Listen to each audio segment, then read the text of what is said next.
ಹೊಸ ವರ್ಷವನ್ನು ಸಂಭ್ರಮದಿಂದ ಆಚರಿಸಲಿಕ್ಕೆ ಉಡುಪಿಗೆ ಬರುವಂಥ ಪ್ರವಾಸಿಗರು ಏನಿದ್ದಾರೆ ಅವರಿಗೆ ಈ ಬಾರಿ ಕರಾವಳಿಯ ಬಿಸಿಲಿನ ಜಳದ ಜೊತೆ ಟ್ರಾಫಿಕ್ ಬಿಸಿಲು ಏರಿಕೆ ಆಗಲಿದೆ ಅಂತಲೇ ಹೇಳ್ಬೋದು. ಯಾಕಂತ ಹೇಳಿದ್ರೆ ಉಡುಪಿ ಜಿಲ್ಲೆಯ ಎರಡು ಪ್ರಮುಖ ಸರ್ಕಲ್ಗಳೇನಿದೆ, ಮಣಿಪಾಲದ ಸರ್ಕಲ್ ಇರ್ಬೋದು ಅಥವಾ ಕಲ್ಸಂಕ ಸರ್ಕಲ್ನಲ್ಲಿ ಇತ್ತೀಚಿನ ದಿನಗಳಲ್ಲಿ ಒಂದು ಪ್ರಾರಂಭಿಕವಾಗಿ ಮತ್ತು ಪ್ರಾಯೋಗಿಕವಾಗಿ ಟ್ರಾಫಿಕ್ ಸಿಗ್ನಲ್ಗಳನ್ನು ಅಳವಡಿಸಲಾಗಿದೆ. ಇದು ಏನಾಗ್ತಿದೆ ಅಂತ ಹೇಳಿದ್ರೆ ಉಡುಪಿ ಜಿಲ್ಲೆಗೆ ಈ ಟ್ರಾಫಿಕ್ ಅನ್ನುವಂಥದ್ದು ಹೊಸದಾಗಿರೋದ್ರಿಂದ ವಾಹನ ಸವಾರರಿಗೂ ಸಾಕಷ್ಟು ಗೊಂದಲಗಳಿದೆ. ಹಾಗಾಗಿ ಈ ಕಳೆದ ಒಂದು 2-3 ದಿನಗಳಿಂದ ಇಲ್ಲಿ ನಿರಂತರವಾಗಿ ಟ್ರಾಫಿಕ್ ಹೆಚ್ಚುತ್ತಿದೆ ಅಂತಲೇ ಹೇಳ್ಬೋದು. ನೀವೀಗ ನೋಡ್ತಾ ಇದ್ದೀರಿ, ನಾವೀಗ ಮಣಿಪಾಲದ ಸರ್ಕಲ್ನಲ್ಲಿದ್ದೇವೆ.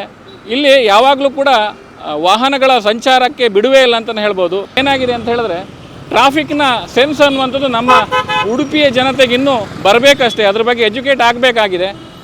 ಈ ಹೊಸದಾಗಿ ಬಂದಿರುವಂಥ ಟ್ರಾಫಿಕ್ ಸಿಗ್ನಲ್ಗಳನ್ನು ಪಾಲಿಸುವುದು ಸ್ವಲ್ಪ ಅವರಿಗೆ ಗೊಂದಲ ಆಗ್ತಿದೆ ಅಂತ ಕಂಡು ಬರ್ತಿದೆ. ಯಾಕಂತ ಹೇಳಿದ್ರೆ ಕಲ್ಸಂಕ ಇರ್ಬೋದು ಅಥವಾ ಮಣಿಪಾಲದ ಈ ಸರ್ಕಲ್ಗೆ ಇರ್ಬೋದು, ಇಲ್ಲಿ ಏನು ಆ ಟ್ರಾಫಿಕ್ ಸಿಗ್ನಲ್ಗಳನ್ನು ಹಾಕಿದ್ದಾರೆ ಅದನ್ನು ಅರಿತುಕೊಂಡು ಅದರ ಬಗ್ಗೆ ತಿಳ್ಕೊಂಡು ಅದನ್ನು ಪಾಲಿಸಿಕೊಂಡು ಮುಂದೆ ಹೋಗುವಂಥದ್ದು ಒಂದು ರೀತಿ ಇಲ್ಲಿ ಕಷ್ಟ ಆಗ್ತಿದೆ ಸಾರ್ವಜನಿಕರು ಅನ್ನುವಂಥದ್ದು ಕೂಡ ಕಂಡು ಬರ್ತದೆ. ಈ ಫ್ರೀ ಲೆಫ್ಟ್ ಅನ್ನುವಂಥ ಕಾನ್ಸೆಪ್ಟ್ ಇದ್ದರೂ ಕೂಡ ಈ ಜನರಿಗೆ ಏನಾಗ್ತಿದೆ ಅಂತ ಹೇಳಿದ್ರೆ ಆ ಫ್ರೀ ಲೆಫ್ಟನ್ನು ಹೇಗೆ ಬಳಸಬೇಕು ಅನ್ನುವಂಥ ಗೊಂದಲ ಕೂಡ ಇದೆ. ಈ ನಿಟ್ಟಿನಲ್ಲಿ ಪೊಲೀಸ್ ಇಲಾಖೆ ಇರ್ಬೋದು ಅಥವಾ ಉಡುಪಿ ನಗರಸಭೆ ಒಂದಿಷ್ಟು ಜನರನ್ನು, ವಾಹನ ಸವಾರರು ಯಾರಿದ್ದಾರೆ ಅವರನ್ನು ಎಜುಕೇಟ್ ಮಾಡುವಂಥದ್ದು ಮತ್ತು ಅವೇರ್ನೆಸ್ಸನ್ನು ಕ್ರಿಯೇಟ್ ಮಾಡುವಂಥ ಕೆಲಸವನ್ನು ಮೊದಲು ಮಾಡಬೇಕಾಗ್ತದೆ.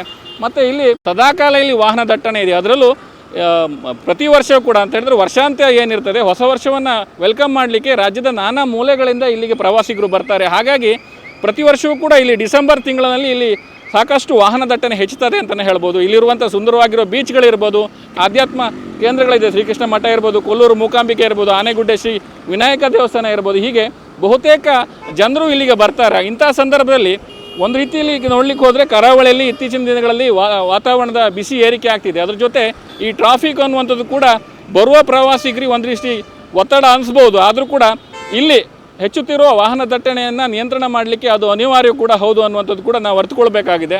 ಒಟ್ಟಾರೆಯಾಗಿ ಹೇಳಲಿಕ್ಕೆ ಹೋದರೆ ಹೊಸದಾಗಿ ಅಳವಡಿಸಲಾಗಿರುವಂಥ ಸಿಗ್ನಲ್ ಎಲ್ಲಿದೆ ಅದರ ಬಗ್ಗೆ ಅವೇರ್ನೆಸ್ ಮೂಡಿಸಬೇಕಾದ ಅನಿವಾರ್ಯತೆ ಇದೆ. ಯಾಕಂತೇಳಿದ್ರೆ ಹೊಸದಾಗಿ ಬಂದಿದೆ, ಅದ್ರ ಬಗ್ಗೆ ನಗರ ಇರ್ಬೋದು, ಮಹಾನಗರ ಪಾಲಿಕೆ ವ್ಯಾಪ್ತಿಯಲ್ಲಿ ಅದರ ಬಗ್ಗೆ ಒಂದಿಷ್ಟು ಮಾಹಿತಿ ಇದೆ ಮತ್ತು ಈಗಾಗಲೇ ಅದನ್ನು ಜನರು ಪಾಲಿಸ್ತಾ ಇರೋದ್ರಿಂದ ಅವರಿಗೆ ಒಂದಿಷ್ಟು ಅನುಭವ ಇರ್ತದೆ. ಆದರೆ ಉಡುಪಿಯಂಥ ನಗರದಲ್ಲಿ ಇದು ಹೊಸ ಪ್ರಯೋಗವಾಗಿರೋದ್ರಿಂದ ಒಂದಿಷ್ಟು ದಿನಗಳ ಕಾಲ ಜನರು ಈ ಬಗ್ಗೆ ಅರಿತುಕೊಳ್ಬೇಕು ಮತ್ತು ಟ್ರಾಫಿಕ್ ಸಿಗ್ನಲ್ಗಳ ಅವೇರ್ನೆಸ್ ಅವರಿಗೆ ಬೇಕಾಗ್ತದೆ ಅನ್ನುವಂಥ. ಉಡುಪಿಯಿಂದ ಅಶ್ವತ್ಥಾಚಾರ್ಯ, ನ್ಯೂಸ್ ನೆಕ್ಸ್ಟ್.